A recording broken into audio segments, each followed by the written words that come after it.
"You're my man now," the Apache woman said after the lone cowboy pulled her from the jaws of the dust wolves. The wind howled across the towering red spires of Monument Valley, sweeping sand and pale moonlight into drifting, ghost-like spirals beneath the cliffs. A young Apache woman staggered through the desert, one hand clamped tight over a bleeding shoulder. Each breath came sharp and broken, every step dragging her deeper into exhaustion. The dust wolves had tracked her for miles, their eyes burning like green embers in the dark, circling closer with every heartbeat. The air reeked of blood and hunger. One lunged, fangs flashing, and she struck out with a splintered branch, summoning the last strength left in her body. It did nothing but enrage them. Their snarls grew louder, more savage. She retreated until her back struck cold stone, her pulse pounding as she whispered a prayer in her mother's tongue. Words meant for spirits, not for men. The nearest wolf lowered itself, muscles coiling, ready to spring. In that frozen instant, she saw her death reflected in its eyes. Then thunder shattered the night. A gunshot cracked through the canyon. The beast dropped mid-leap. Through swirling dust and silver light, she caught sight of a man standing high on the ridge, rifle raised, long coat snapping in the wind like something carved from shadow and storm. By the time dawn bled across Monument Valley, the land burned in shades of rust and fire. Wind moved through the stone towers, carrying a thin, mournful whistle, almost like a voice. A land that remembered every loss it had ever witnessed. Cole Maddox walked through that silence as though he belonged to it. Lean, sun-scorched, his face etched with years of wind and regret.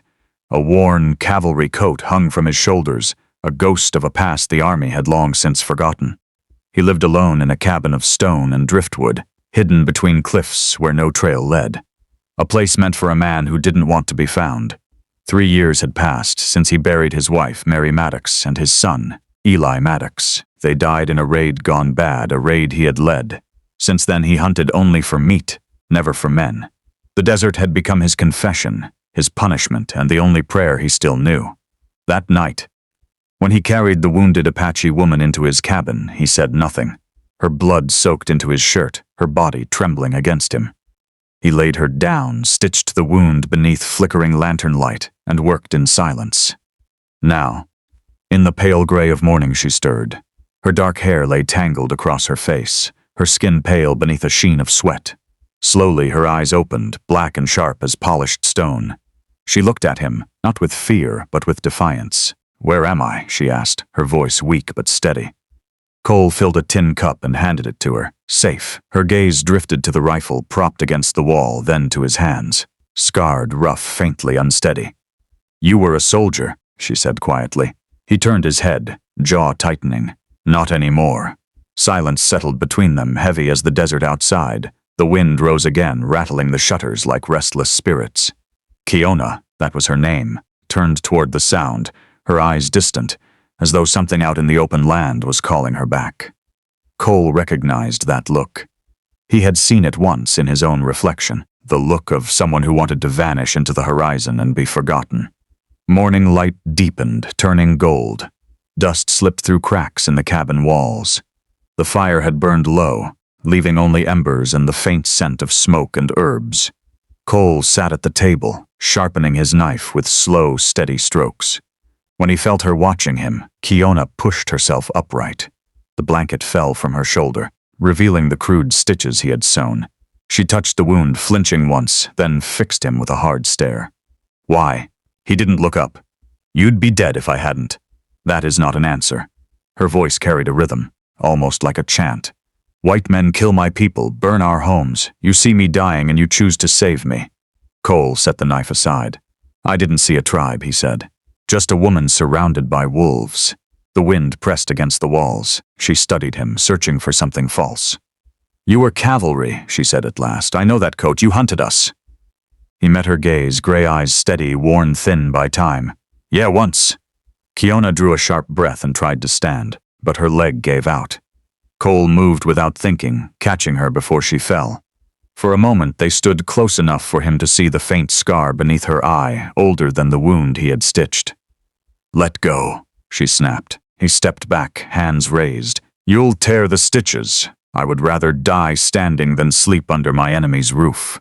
Her words burned in the dim light. Cole said nothing. He crossed the room, set a bowl of water beside her, then stepped outside. The sun hit him hard, blinding, unforgiving. He drew a long breath, letting the heat settle into his skin. Behind him he heard her cough, then the quiet sound of her drinking. He spent the day working near the corral, fixing a fence that didn't need fixing. The silence between them stretched wide as the desert itself. Still, when dusk came and the coyotes began their distant cries, he found himself listening for movement inside the cabin, for proof she was still alive. When he returned, she sat by the fire, watching the flames. The anger in her eyes had faded. In its place was something quieter, exhaustion, and something harder to name. "I dreamed of my mother," she said softly. "She told me a stranger's kindness always carries a price." Cole lowered himself into the chair across from her. "Then you don't owe me anything," he said. "You can leave when you're strong enough." Her eyes lingered on him. "And if I am not, then I keep you breathing until you are." Outside, the wind rose again, slipping through the canyon like a warning neither of them fully understood. Days passed in a rhythm neither spoke of. The desert shifted from red to gold to ash gray. The wind softened, whispering instead of screaming. Kiona grew stronger. She could sit, then stand, then help with small tasks. Awkward at first, stubborn every step of the way. One morning, she tried to carry a bucket of water from the well. Cole caught her the moment her leg gave out, steadying her before the bucket slipped from her hands. "You're still weak," he said. Her chin rose, stubborn as ever. "Weak doesn't mean helpless." A faint hint of a smile tugged at his mouth. "No, it doesn't." After that they spoke more often, though the words came slow, like water struggling through dry ground. She told him about Red Mesa, about her father, Nantan, and the land her people held sacred above all else. When Kiona spoke in her own language, the sounds flowed soft and aching, like songs meant for the wind to carry. Cole didn't understand the words, but he understood the weight behind them. In return, he showed her what he knew: how to patch a worn boot, how to chamber a rifle, how to read the passing hours by the shifting light along the cliffs. "The desert keeps time by its shadows," he said once. She nodded, brushing her fingers along the fading edge of sunlight on stone. "Then you and this land are the same," she murmured. At night, they sat beside the fire. Sometimes they shared strips of dried meat. Sometimes they shared nothing at all. And somehow the silence between them began to feel less like distance and more like understanding. One evening, as rain tapped softly against the roof, she studied him through the flickering firelight. "Your eyes," she said quietly. "They look far but never close." He didn't answer. "You're hiding something," she went on, "like a man walking with ghosts." Cole's grip tightened around his cup. "Maybe I am." She held his gaze. "Who was she?" He looked away. "My wife and my boy." The words hung heavy in the air, as steady as the rain outside. Kiona stayed silent for a long time. Then her voice came softer. "You carry them with you. I carry mine too. The dead don't stay buried in Red Mesa. They travel with the wind." Cole stared into the fire. "Then maybe that's why I still hear them." Later, when she drifted off to sleep, he watched her breathing slow and steady. Firelight traced the faint scar along her cheek. There was strength in her, even in weakness, a quiet defiance that stirred something inside him he thought had long died, no matter how much had been taken from him. Outside, thunder rolled through the valley, echoing off the red stone like distant drums. Cole lay awake in the dark and realized something that unsettled him more than anything before. For the first time in years, he wasn't afraid of dying. He was afraid of losing what had begun to live again inside him. By the fourth morning, Kiona's wound had darkened at the edges. Fever burned in her eyes, her breath turning shallow and uneven. Cole recognized it at once. Infection. He had seen it before, and it never showed mercy. She slumped near the doorway, whispering in her own tongue until her hand caught his sleeve. "The plant," she rasped. "Red Mesa, beneath white stones near the river bend. If I don't take it, I won't see another sunrise." He hesitated. "That's 2 days' ride. Your people would kill me if they found me there." "Yes," she said quietly, "but if you wait, I die anyway." For a long moment he stared out at the horizon where the cliffs rose like frozen waves of fire. Then he gave a single nod. "We ride at first light.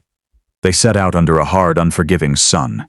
The desert stretched endless and silent, heat shimmering across the ground like broken glass. Kiona rode behind him on the mare, her hands gripping his coat as the wind tore through her hair. She spoke little, conserving what strength she had left, but he could feel the tremor in her body with every breath. By midday, when the heat finally broke, they stopped beside a dry stream. Cole handed her water, then wrapped the canteen in cloth to keep the rest from warming too fast. He watched her drink, the shake in her hands, the tight set of her jaw. "You should have told me sooner," he said. "I thought I could fight it." "You've been fighting too long," he muttered. That night, they camped in a hollow between sandstone ridges. The sky burned with stars so bright they seemed alive, pulsing in the dark. Cole built a small fire, then sat cleaning his rifle. Kiona lay wrapped in a blanket, her eyes half open, watching sparks drift upward like wandering spirits. "Why do you live alone?" she asked suddenly. "Because I deserve to." "Deserve what?" He didn't answer. She studied him in silence, her face unreadable in the shifting light. "Silence isn't punishment," she said at last. "It's a slow kind of death." He said nothing, but the words struck deeper than anything else she had said. By morning, her fever had worsened.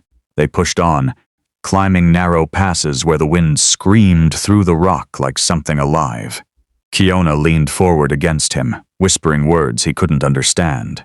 Maybe a prayer, maybe just a memory slipping loose. By the time they reached the river bend, the land had changed. Red cliffs loomed high above pale stone, streaked with white veins like old scars. Kiona lifted a trembling hand and pointed. "There, where the shadow stays at noon, that's where it grows." Cole slid down from the saddle, searching carefully until he found it. A small plant, dull green edged with gray, sharp and stubborn, clinging to life in the cracks of stone. He crushed the leaves, mixed them with water, and helped her drink. They stayed there until the sun dipped low. The fever broke as the sky turned the color of copper. Kiona leaned against him, her breathing finally deep and steady. For a moment, it felt like peace had come, but it didn't last. At dusk, a voice carried across the ridge. Rough laughter, thick with whiskey. 3 riders emerged from the horizon, rifles slung loose, faces burned hard by sun and drink. "Well, now look at this," one of them drawled. "Didn't figure a soldier would take up with Indians." Cole rose slowly, his hand hovering near his Colt. "Keep riding," he said. "There's nothing here for you." The man grinned wide. "I see plenty. Horse, gear, and something to keep warm at night." The air went still. Then steel flashed. The first shot cracked like thunder. When it was over, Jeb Carter and Luke Tanner lay dead in the dust, their blood soaking into the dry earth. Brock Hale fled, screaming into the cliffs behind him. Cole stood there, chest heaving, smoke curling from his gun. The echoes faded into the valley until nothing remained but the wind and Kiona, pale but awake, staring at him through the fading light. "You would kill for me," she whispered. He slid the Colt back into its holster. "No," he said quietly. "I kill for peace. You just happened to stand in the way of losing it." For the first time, she smiled. Small, fragile, but real. "Then I will try not to die again." That night, they took shelter in a narrow cave while the wind howled outside. Kiona slept near the fire, and Cole sat watching the flames flicker across her face. Shadows of the cliffs painting red across the stone walls.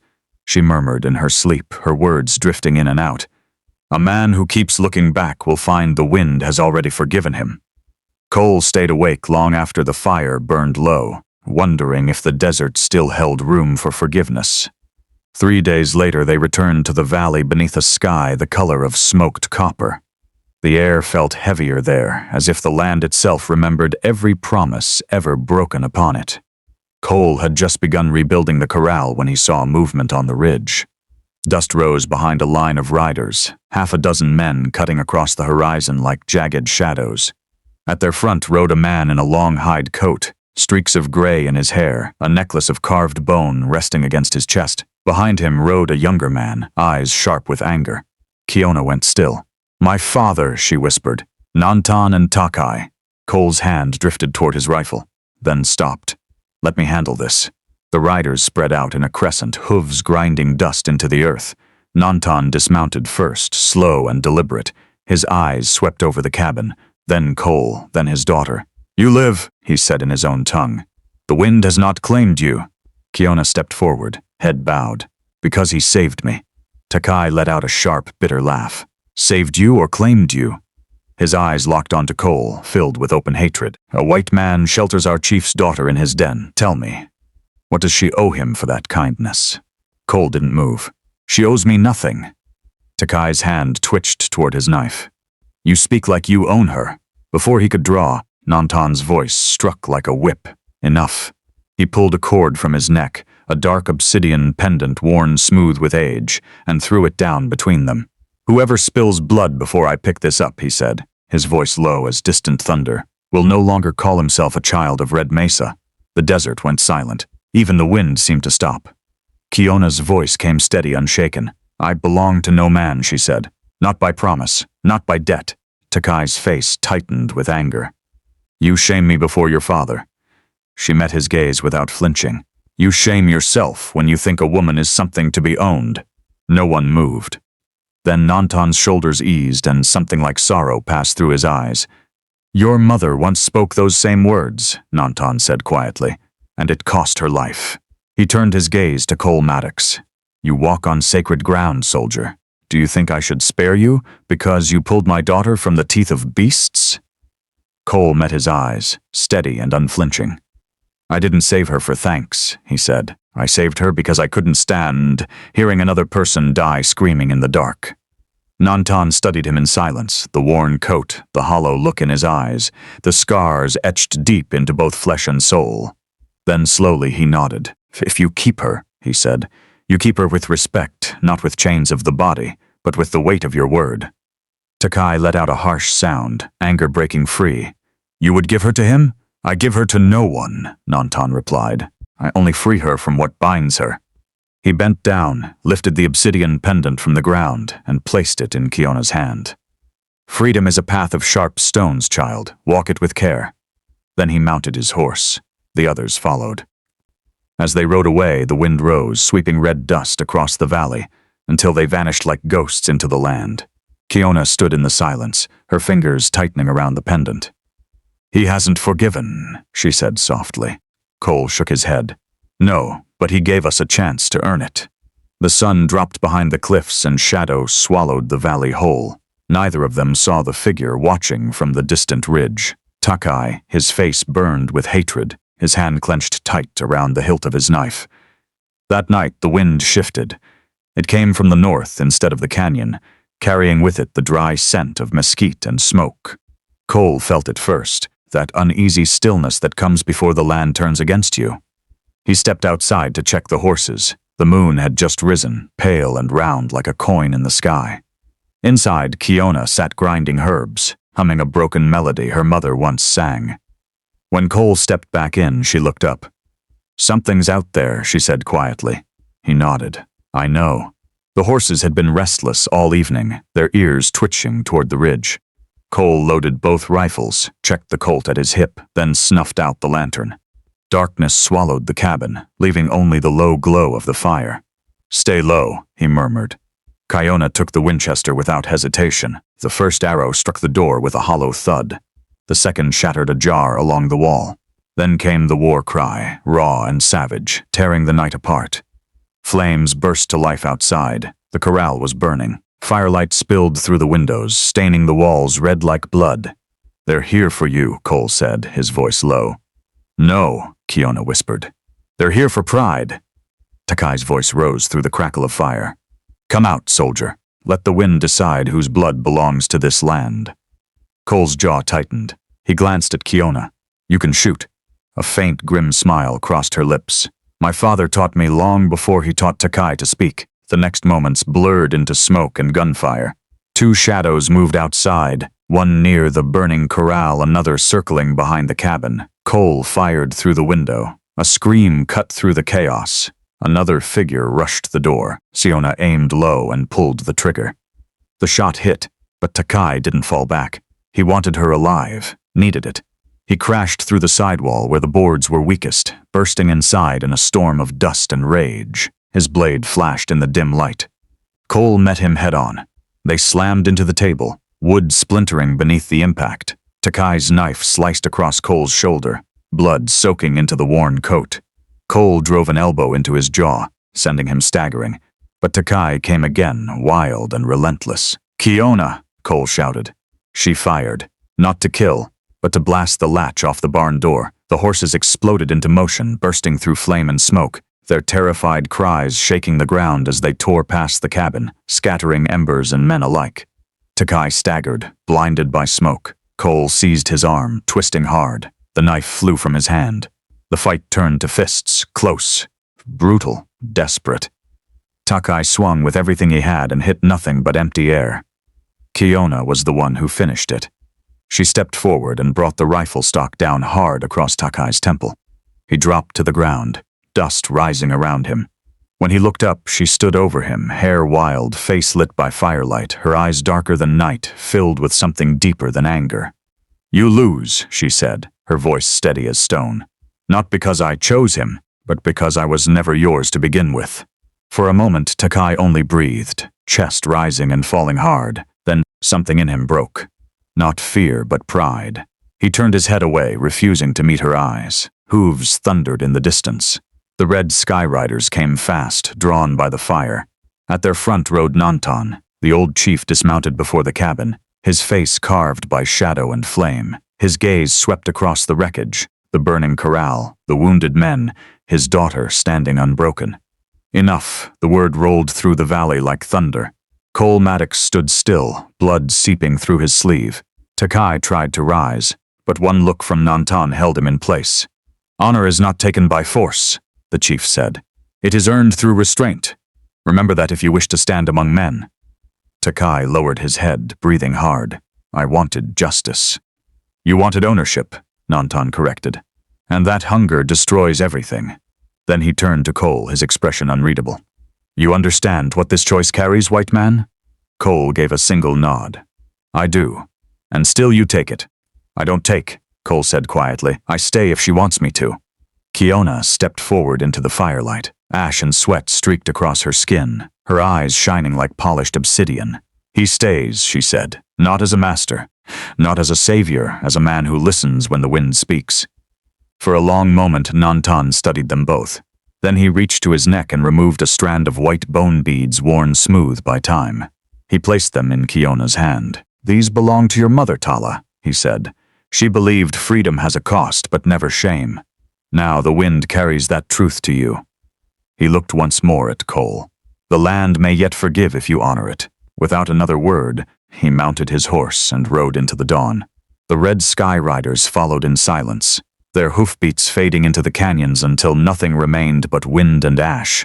When it was over, the fire had begun to die. Smoke drifted upward, turning the morning sky gray. Cole sank against the wall, exhaustion weighing him down. Kiona knelt beside him, pressing cloth against his wound. "You should have let me face him," she said softly. He gave a faint, tired smile. "I think you did." They worked through the night, putting out the last of the flames, burying the two men who had died for their own pride. By sunrise, nothing remained of the old cabin but charred wood and scorched earth. Cole stood there, soot and sweat marking his face. "Guess I'll have to start over." Kiona looked toward the cliffs where the wind moved low and steady. "Then we build where the smoke can't follow." And so they did. 6 months later, Monument Valley bloomed. Wildflowers pushed through the cracks of stone, bright streaks of yellow and blue against the red earth. A new cabin stood where the old one had burned, stronger, brighter. A small fenced garden stretched beside it. Horses grazed nearby, their coats gleaming in the morning light. Cole stood on the porch, carving a wooden handle for a plow. His shoulder still ached when the wind turned cold, but he had long since stopped counting his scars. Inside, Kiona hummed softly as she ground cornmeal, her hands steady and sure. He turned as she stepped into the doorway. Her hair fell loose, a single white bead woven near the end, the one her father had given her. Sunlight caught it, turning it into a spark of fire. "You never told me what that means," he said, nodding toward it. She smiled faintly. "It means freedom paid for with truth, my mother's words."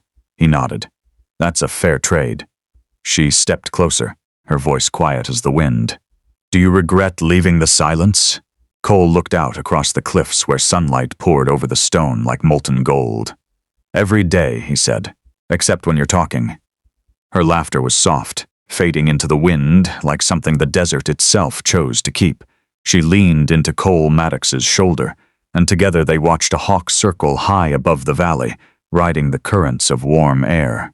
The land had gone still, not the heavy silence of guilt, but something gentler, something like peace. The air carried the scent of cedar and damp earth after rain. "The wind of Red Mesa carries the voices of those we've lost," Kiona whispered. "Maybe one day it will carry ours too." Cole wrapped his arm around her, holding her close. "Then let it find us here," he said, "where we finally learn how to live." The sun climbed higher, pouring light across the valley until the cliffs burned like molten copper. The wind rose again, weaving through stone pillars, through the new cabin, through the open space between two souls who had finally stopped running from what once haunted them. And somewhere in that wind, if a man listened close enough, there was laughter, faint, distant, and the quiet promise that even in the harshest land, life could begin again. By evening, the wind softened, drifting around them with the warmth of dusk. Cole sat on the porch step, sanding a piece of wood smooth in his hands, while Kiona watered the small patch of corn and wild sage behind the cabin. The air held traces of smoke, earth, and distant thunder rolling somewhere beyond the canyon walls, storms that never quite reached them. When she finished, Kiona walked over and stood beside him. Her hands were damp, her eyes bright from the sun. For a long time, neither of them spoke, but the silence between them was no longer heavy. It didn't press down. It simply existed, quiet and easy. She reached down, took the sandpaper from his hand, and set it aside. "You work too much," she said. He gave a soft chuckle. "Keeps me from thinking. And if you stop, then you have to face what's real." Kiona studied him, truly looked at him, until the lightness faded from her expression. "Then face it now," she said gently, "because you're my man now." Cole froze. No one had said those words to him in years. They struck deep, like a heartbeat he thought he'd buried long ago. Slowly, he lifted his eyes to meet hers. "If I am," he said, "it's because you showed me how to live again." A small smile touched her lips. "Then it's a good trade," she said. "Peace in a place that rarely gives it." The wind swept across the valley once more, carrying their quiet laughter into the red glow of evening, where it faded into the land like something meant to last.